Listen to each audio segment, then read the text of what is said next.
Thanks for tuning in. Welcome to this week's review of Indiana Jones 4, starring Harrison Ford.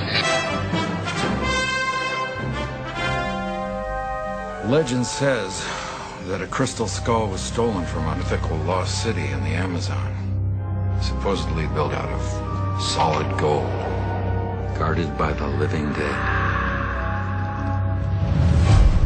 Whoever returns the skull to the city temple will be given control over its power.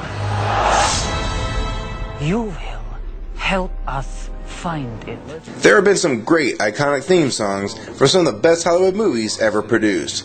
And just hearing the theme song for a Hollywood classic is enough to get you pumped to see the movie.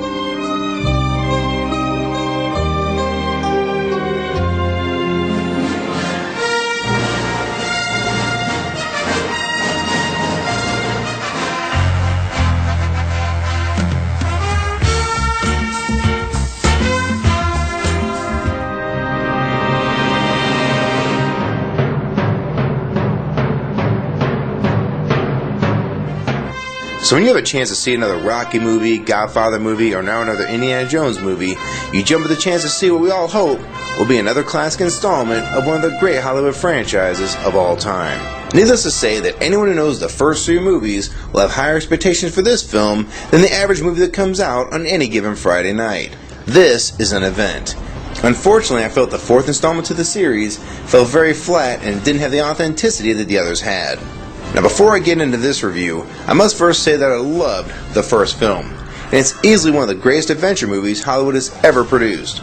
Now I was not a fan of the second film at all, though I did feel the third film did bounce back nicely, and ended the series with a solid third film. Or so we thought. Sometimes when you watch a film, you can't put your finger on what is missing, and this is how I felt with The Crystal Skull. I didn't feel any real tension in the drama or the action. It started off fairly slow. It was much more a movie about the comic relief aspect than the adventure aspect, especially early in the film. Also, this film didn't build the mystique of the Crystal Skull in the way they did with the Ark of the Covenant in the first film.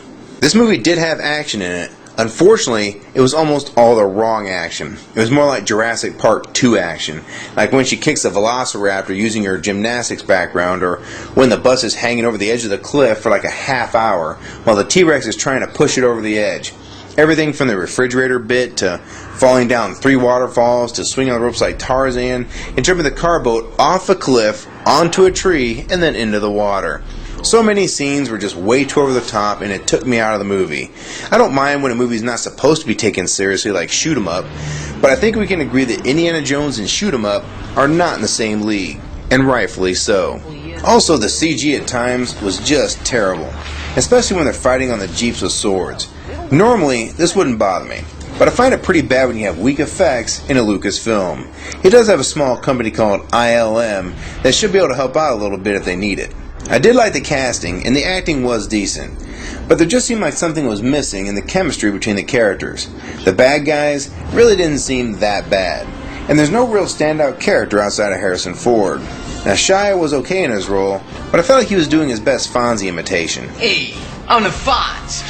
I'm selling these books. They're cool, they're cheap, and you buy them. The ending was going to have to make this movie, and for me, it fell flat like the rest of the film. I felt like they mashed together Indiana Jones with National Treasure and Mission to Mars. The climax was mostly what I expected, and it really didn't feel like anything new, and it was pretty obvious how it was going to play out. Overall, some of you will really enjoy this film. It did get some good laughs from the crowd, and when it was over, the people did applaud it. Nothing excessive, but you can tell at least half the people had a really good time, and that's what's important. I would just caution the people who really like the first and third one like I do, don't expect too much and you'll be fine. The good news for me at least is that my trilogy box set will not need to be updated, because for me, this franchise is still a trilogy. For my overall rating, I give Indiana Jones and the Kingdom of the Crystal Skull 2.5 stars. You'll shoot your eye out, kid.